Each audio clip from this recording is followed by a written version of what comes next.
Hidup itu sebenarnya adalah sederhana dan pasti bahagia ketika hidup kita mengikuti pola dan pattern yang ditetapkan oleh Allah. Orang itu kalau ingin bahagia, dengan definisi bahagia itu adalah kegembiraannya tidak tertutupi dengan kesedihan, maka kegembiraan dan kelapangan hidup itu sejatinya akan didapatkan kalau kita mengikuti aturan Allah. Karena siapapun yang mengikuti aturan Allah, Allah angkat beban di dalam hatinya dan Allah lapangkan jiwanya di dalam kehidupan.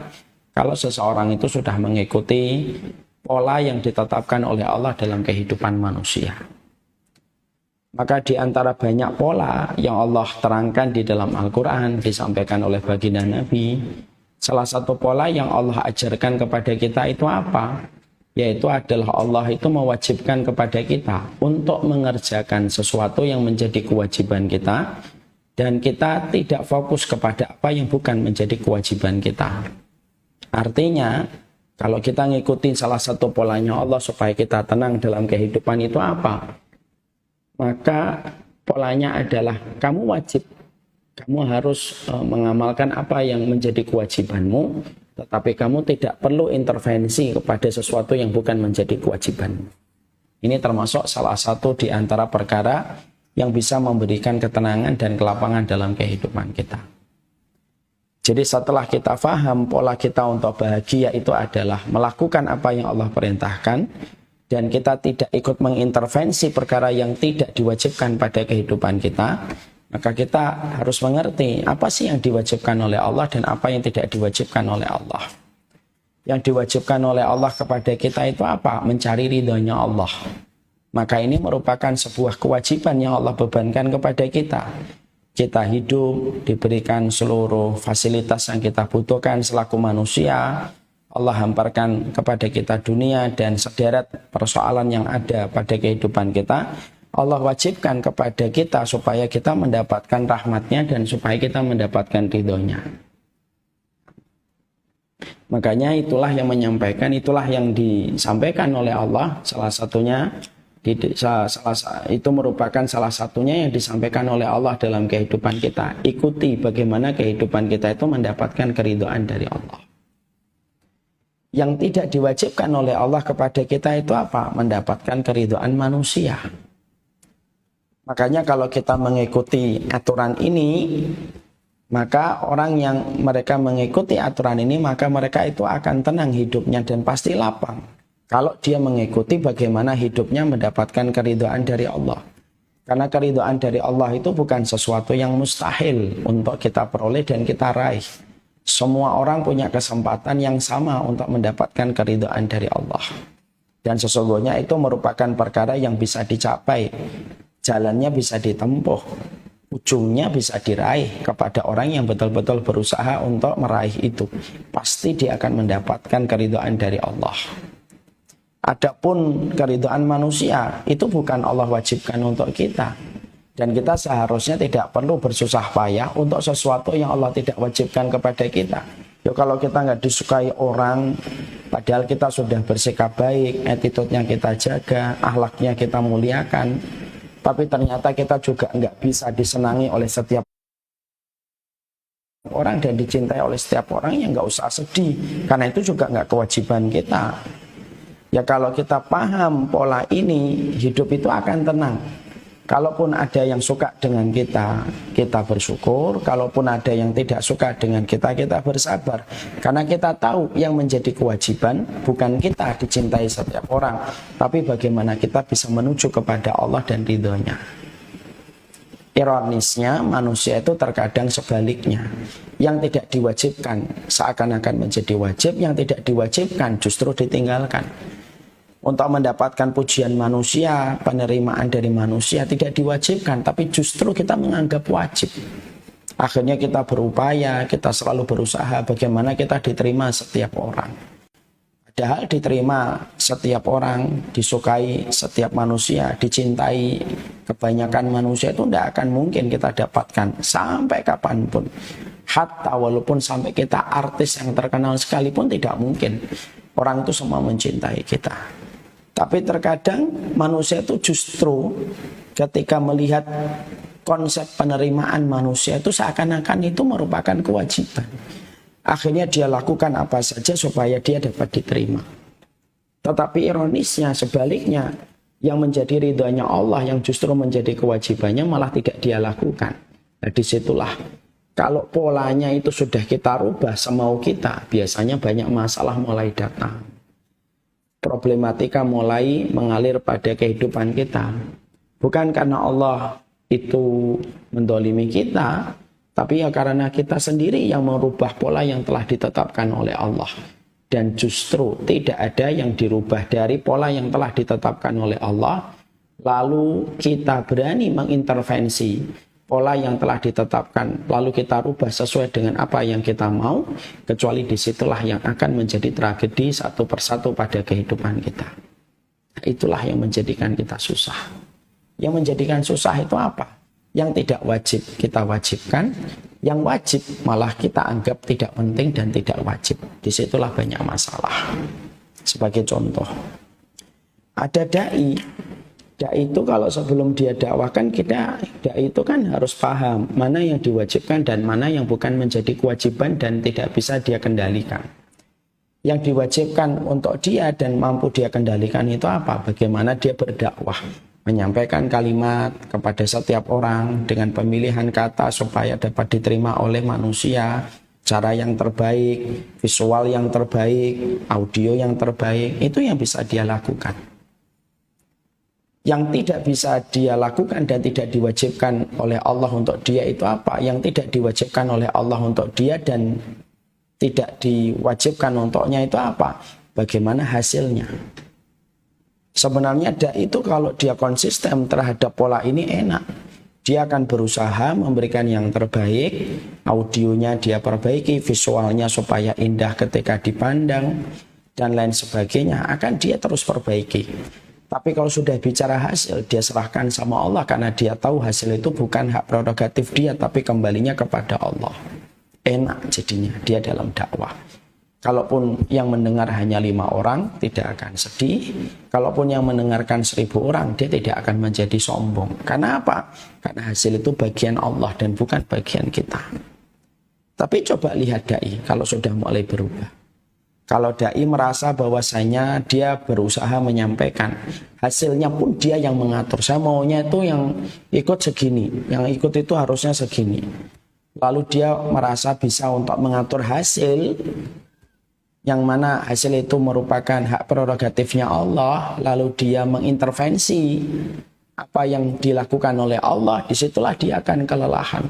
Akhirnya dai-nya kelelahan, dia keletihan, bahkan mungkin dia akan menghalalkan segala macam cara untuk mendapatkan hasil sebagaimana yang dia mau. Nah, disitulah kita belajar. Menjadi manusia itu simpel aja, ikutin aja aturan Allah. Kalau kamu jadi orang tua, ya udah ikuti aturan Allah. Orang tua itu apa sih? Kewajibannya mendidik anak, kewajibannya mengenalkan anak kepada Allah, kepada Rasul, kepada Islam yang dia imani supaya dia paham jalan kebenaran, bukan hanya jalan kebaikan dalam hidup. Udah itu aja fokus. Masalah rezekinya anak, masalah nanti bagaimana kehidupannya ketika dewasa, bagaimana profesinya, itu yang mengatur Allah dan yang mengatur rezekinya Allah. Fokus kepada apa yang Allah wajibkan, yaitu mendidik anak kita supaya kenal dengan Allah dan tidak usah ikut-ikutan intervensi apa yang ditetapkan oleh Allah. Itulah orang tua yang pasti tenang hidupnya. Tapi kalau orang tua sudah mulai mengintervensi apa yang menjadi tugasnya Allah, lalu kita ikut-ikutan mengintervensi dan campur tangan, nah disitulah orang tua semakin stres, depresi, mulai bingung. Nih kalau nggak ngambil ini, nanti anak kita sekolahnya pakai apa? Nanti kalau kita nggak ngambil ini, nanti anak kita makan apa? Lupa bahwasanya masalah makan, masalah rezeki, masalah harta, anak kita itu bukan kita yang Allah wajibkan untuk memikirkannya, tapi Allah yang memberikan rezeki. Nahnu narzuqukum wa iyyahum. Kami yang memberikan rezeki kepada kalian dan kepada mereka. Disitulah orang tua mulai stres ketika mulai ikut campur kepada apa yang menjadi kewajiban Allah. Ini merupakan pola paling sederhana supaya kita mampu terhindarkan dari berbagai macam pencetus dan pemicu berbagai macam frustasi dan depresi. Makanya ayat-ayat Allah itu memberikan kepada Nabi Muhammad SAW ketenangan ketika Allah itu menjelaskan kewajibannya Muhammad Rasulullah itu apa. Contoh di dalam surat Al-Ghasyiyah. Fadzakir innama anta mudzakir lasta alaihim bimusaitir. Muhammad, kamu memberi peringatan, kamu tidak bisa maksa. Yang bisa kamu lakukan, sampaikan peringatan. Tapi kamu tidak bisa maksa hati setiap orang untuk mengikuti setiap peringatan yang datang dari dirimu. Ini menjelaskan kepada kita, itulah yang diajarkan oleh Allah. Jadi yang diajarkan oleh Allah kepada kita itu apa? Apa sih yang menjadi kewajibanmu? Yang menjadi kewajiban saya kerjakan. Apa yang bukan menjadi kewajiban kita, ya titipkan sama Allah. Maka pasti kita akan tenang dalam kehidupan. Kita menjalani hidup juga sama. Kita kalau menjalani kehidupan itu apa yang diwajibkan? Kita beribadah pada hari ini. Tentang masa depan itu bagaimana, hari esok kayak apa, hari lusa itu kayak apa, itu miliknya Allah. Sudah. Istirahatkan diri kita untuk memikirkan sesuatu yang tidak mampu kita kuasai. Titipkan kepada Allah. Disitulah seni, letak, tawakal tingkat tinggi kita meletakkan kembali kepada Allah yang memiliki segala perkara. Adapun kita fokus kepada apa yang Allah perintahkan. Kalau kita ngikutin pola itu, siapapun yang mengikuti pola itu, maka pasti ketika pola itu dia ikuti, maka dia pasti mendapatkan ketenangan. Lah korelasinya dengan pembahasan buku kita ini apa, Ustadz? Ini buku pas banget dengan pembahasan mukaddimah prolog yang tadi kita pelajari. Karena kita tahu kewajiban kita mencari ridhonya Allah, maka kita fokus. Kita harus paham prosedur ilmu bagaimana kita bisa mendapatkan keridhaan dari Allah. Karena ini kewajiban kita untuk mencari ridhonya Allah. Ya, bukan mencari keridhaan manusia. Jadi fokus apa yang menjadi kewajiban kita lakukan. Itulah yang menjadikan kita, kenapa kita membahas 40 karakteristik mereka yang dicintai oleh Allah Subhanahu wa taala, supaya kita sibuk dalam perkara yang besar, supaya kita sibuk dalam perkara yang agung.